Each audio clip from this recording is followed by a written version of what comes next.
man of the house. Because he's going to take care of most of the bills. No, see? We don't agree on that. Here comes the topic of money and finances again. From the honeymoon, Jasmine and I have been in disagreement. No, I don't believe in traditional gender Oh, you roles. don't? No. Okay. I mean, I will do certain stuff. Like, I mean, I'm going to take out the trash, and what else is manly? Taking out trash. Paying. Hey guys, and welcome to Little Black Book. You already know what... no, let's not do that. You already know what time it is. You're mad, you lean. Get. Listen, like, share, subscribe. Let's get into this video though. I'm a genie in a bottle. You gotta run me the right way. Listen, my first thing is this year. I love the fact that Will was showing Jasmine around his playground. And I think it just alludes to the fact that we were speaking about, is he sapiosexual, in the sense of the fact that he finds intelligence sexy. That's how he finds somebody attractive. And he alluded to it in the last episode, because he said, she asked him what would look sexy, or make you turn me on, or whatever. And he said some glasses. We know what glasses are linked to intelligence, etc., etc. Are linked to someone being inundated, smart, or intellectual.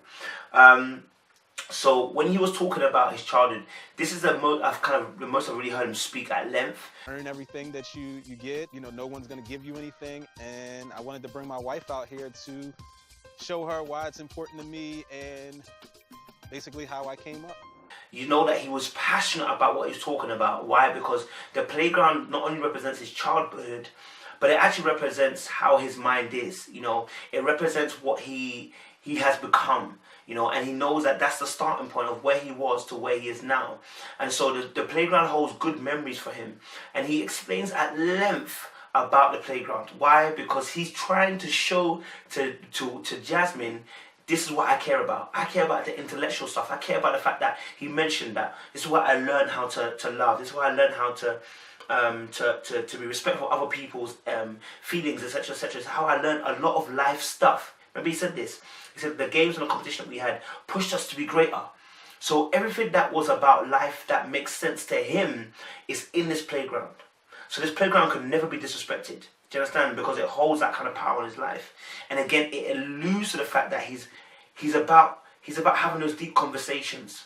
And I feel like Jasmine and him are not on that wavelength, because when he spoke about that, you know, at length and at the end, you know, he even said, okay, look, it's cold, let's go inside. But there was no real retort, no real input really from Jasmine concerning that area, in terms of the fact that, you know what, like, I really appreciate the fact that you told me about, you know, your playground, and like, bro, like, I didn't even think of it like that. Like, I mean, what, like, you know, you said that you learned a lot of things on this playground, like how did people here, how did you get to that point, like what brought you here?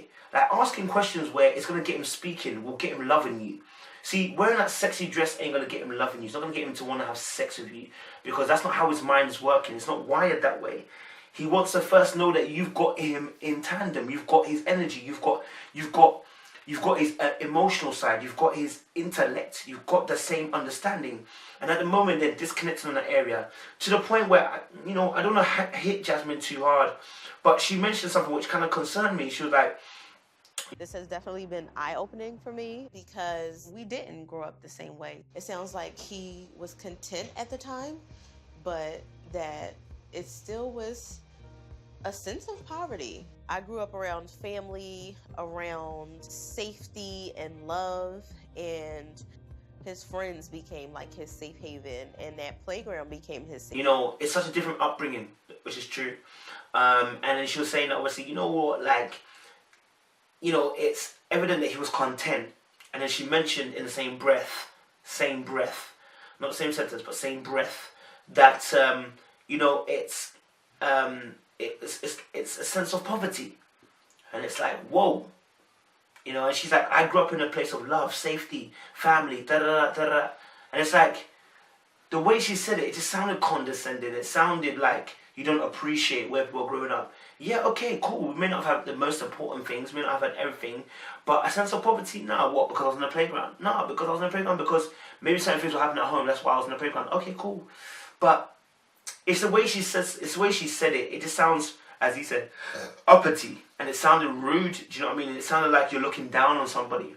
I'm not saying that's what she's intentionally trying to do, but you know, some people come from a certain place and they don't realize the privilege they have, and so they talk on other people's situation with that privilege, and it sounds mad, and it sounds like you have a lack of understanding of where people come from and being respectful of it. So that was an issue for me.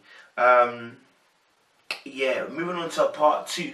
I love the fact that he went to Aunt Susie's, and obviously, evidently, Aunt Susie's house, you know, again, it's close family, and I believe that Jasmine is such a family-orientated person, and that her husband getting on with her family is like single most important thing. She wants that because she's experienced so much love and care from her family that, you know, her husband has to fit in that mold because she loves her family that much, and it's that important to her. And so I think the Will coming there and finding favour from the Aunt Susie and uncle was good, because it's like it just again confirms that the choice that she's with Will is a good choice. Do you understand? Obviously, though, there's a few points that need to be brought up.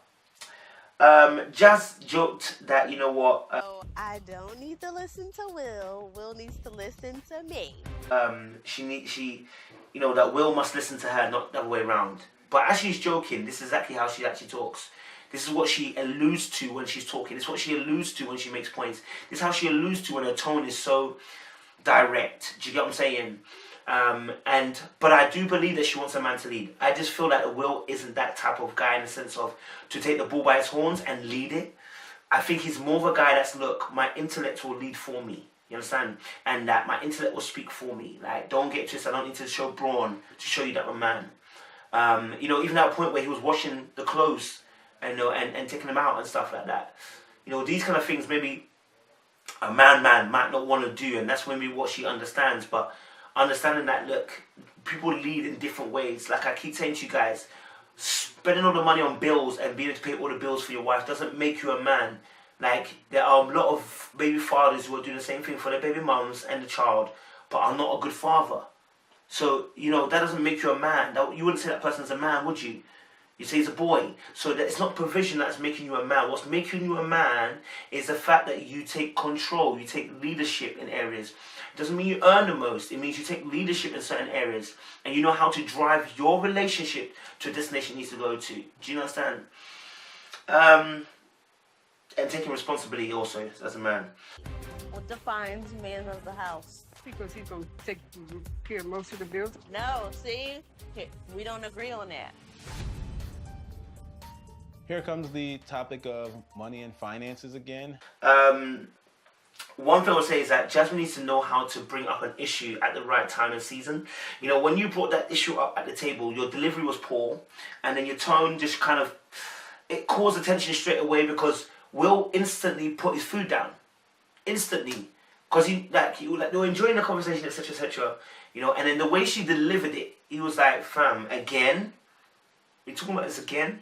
And it put him under pressure because as a man, when your woman tries to kind of, you know, and we equate finances or provision with masculinity, and actually it's not correct, but there's truth to it, there's elements of truth to it. Then when someone's questioning the finance aspect, they're questioning your masculinity. And you don't want to do that in front of another man or woman. You don't want anyone to question your masculinity. You don't want anyone to question the fact that your manhood, because of that's painful. And so when she brought that up in front of Aunt Susie, he felt disrespected, trust me. He felt disrespected because he's an intellectual person, so that kind of behaviour wouldn't wash with him. Do you understand? And as I said, they're having an argument, the same argument again.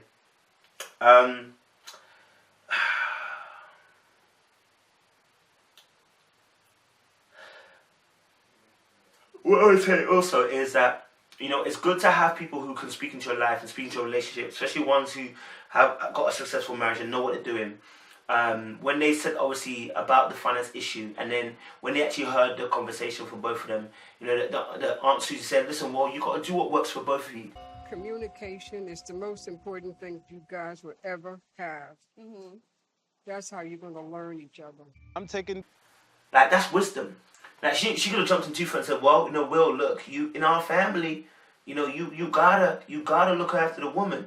No, she said, listen, what works for both of you, which is absolute wisdom, common sense wisdom. that she realized that, listen, two people working together may not be the same as someone else, two people working together. You got to know what works for yourself and not what you think that the world wants to work for you. You got to know that you got to work it yourself. You understand? Work it yourself. Do you get me? And then they also mentioned the fact that communication. Oh. They also mentioned that communication is so important. I think this is one of the key points, especially in relationship. We mention it all the time, but communication is 100. Let me know where your mind's at. Let me know what you're thinking. Let's discord this. Let's discuss this. Let's discuss this. Let's conversate about this. Let's have a talk about this. Let's know where we stand so that we know what we're doing. Communication is 100 because it allows people to know where they're standing. But yeah, I mean, I want to end on that point, which is, you know what, like Jasmine, I love them, but Jasmine's got a whole fire on some of the things she says, man. Like that sharp tongue, man. It's got to be very careful because she can say something that can't be taken back. And once you say something that can't be taken back, listen, people will remember that and hold it against you. So be careful. Words are poison. I've always said this. They can be poison, but they can also be life. So know how and choose how you do things. So there's no problems. Do you get me? So yeah, man. I appreciate you guys. Listen, Little Black Book, you already know what time it is. We're back with another one. Can't wait for the next episode. Guys, we are back. We'll be back with more videos. I just took a little break for the week. So that I could obviously just concentrate on God and stuff. But I'm back now. We'll come back with more videos, guys. Listen, love, share, subscribe. Little Black Book, you already know what time it is. Fam, let's get it poppin'.